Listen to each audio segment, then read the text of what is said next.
Bismillahirrahmanirrahim. Assalamualaikum warahmatullahi wabarakatuh.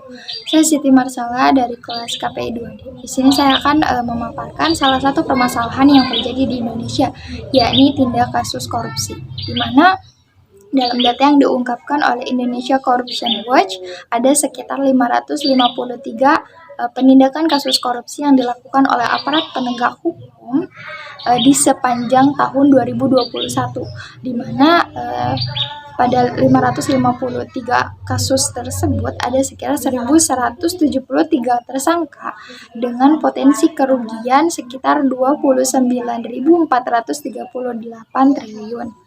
Nah, berdasarkan hal tersebut, maka begitu banyak kasus korupsi yang terjadi di Indonesia.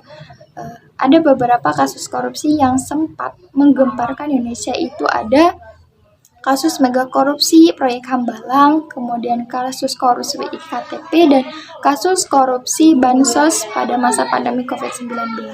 Nah, hal yang menjadi latar belakang atau mendorong adanya tindak korupsi itu yang pertama sifat rakus dan tamak yang dimiliki si pelaku.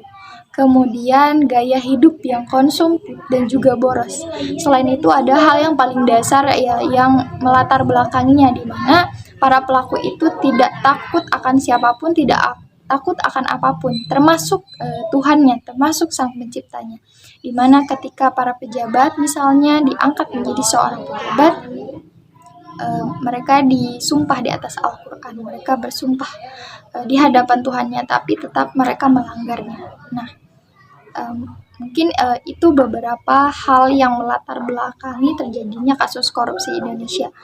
Nah, dalam ayat 2 Undang-Undang Tindak Pidana Korupsi itu disebutkan bahwa pidana mati dapat dijatuhkan untuk terdakwa kasus korupsi. Tapi sampai saat ini di sepanjang kasus korupsi belum pernah ada yang mendapatkan hukuman mati. Maka Indonesia harus mencoba untuk merealisasikan pidana mati sebagaimana negara-negara yang sudah melakukannya seperti Cina, Korea Utara, Malaysia, dan Amerika Serikat.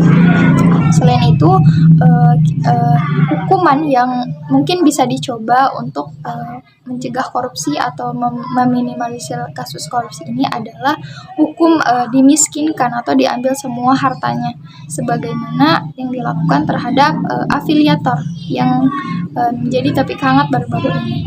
Mungkin itu saja yang dapat saya sampaikan.